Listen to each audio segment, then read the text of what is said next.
It doesn't sound like you're just a member of the band. Oh, I feel it. I feel it. It's not that I don't feel it, but Hazel's the one that's responsible for the material and the MC work and being a band leader myself. This is easier. This is much more.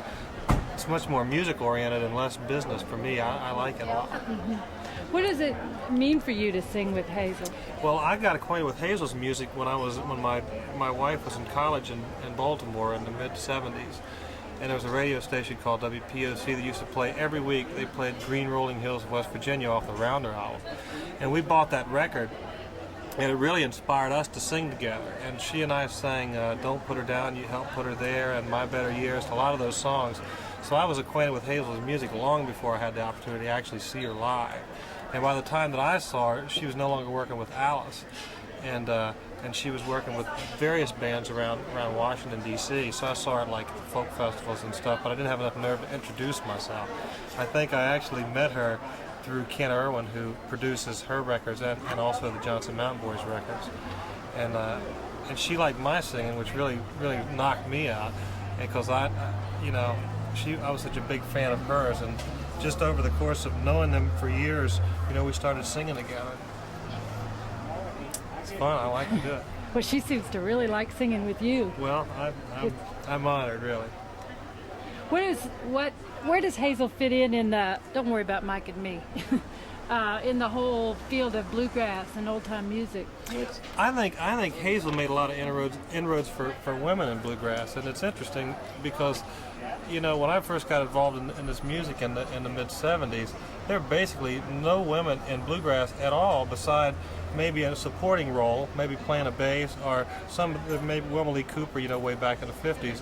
But I think Hazel opened a lot of doors for women in bluegrass, and now, interestingly enough, in the '90s, women are making the most significant contributions. They're making more contributions to bluegrass than the men are. I think people like Alison Krauss and Glory Lewis and people like that are really the cutting edge and the wave of what's happening now.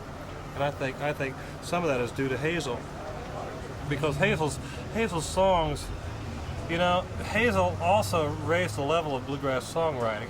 Not single-handedly, but I think she was also responsible for, taking the music out of Little Log Cabins in the Lanes and things like that, and bringing these songs that have very much still have an old-time flavor, but giving them up-to-date messages that are still, pertinent to what's going on. It's widened the scope of the music. I mean, the Johnson Mountain Boys could have never recorded Blue Diamond Mine had it not been for Hazel Dickens. We wouldn't have. It wouldn't have occurred to us. And actually would have occurred to me to do that song if it had not been me working with her all these years. So she's definitely influenced my taste. Uh-huh. Yeah, it's interesting because we, being from this area where her singing style sort of comes from, and some of her songs, early songs being about mining and all, it's interesting to find people outside the region who seem to find something in them. Yeah. Seem to have an appeal. It's really broad. Yeah, it's much broader than a regional thing.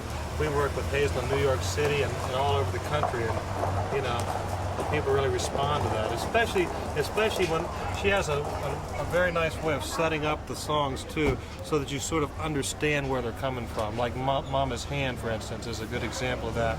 The way that she talks about leaving home for the first time, and boy, it just pulls you in, and you want to know what the song's about. You want to listen to every word. That's a real gift. Yeah. Let me see what this card does here. Stories in particular you remember?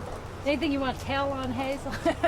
No. Or just any stories that come to mind about being on the road with her or singing? I can't really think of anything. Okay. If I think of something, though, I'll look you up. Okay. I'll catch you before, like after the show Sure. or something. I'm still sort of in my music mode right now. I can't think of anything except about what's going to happen on the next set. Yeah, I can imagine. Because Hazel and I don't work together enough to where everything is real comfortable. I have to think a lot about what's coming up next. And Hazel sometimes, she sort of sings by the seat of her pants, and I just sort of hang on and try to anticipate what she's going to do and try to react to it as best I can. And it's sort of fun. It's like walking a tightrope, musical tightrope. It sure sounds great. Well, good. It's fun to do. It's a real spontaneous sound. It's fun like that. Yeah, it's been fun taping her. I mean, it changes with every Yeah. rendition and every recording. Do you think is musically, does that have anything to do with the tradition she grew up in? Do you think this? Yeah, well, it has to do with, in my opinion, I've never asked her about it specifically, but I think it has to do with her not being a schooled musician, but someone who sings on an emotional level as opposed to technical level.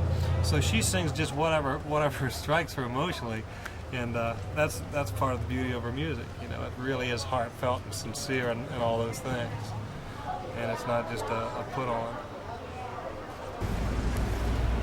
I don't think you're messing up any worse than I am. I'm forgetting words and I, just, God. I can sit down if you want in the air conditioner.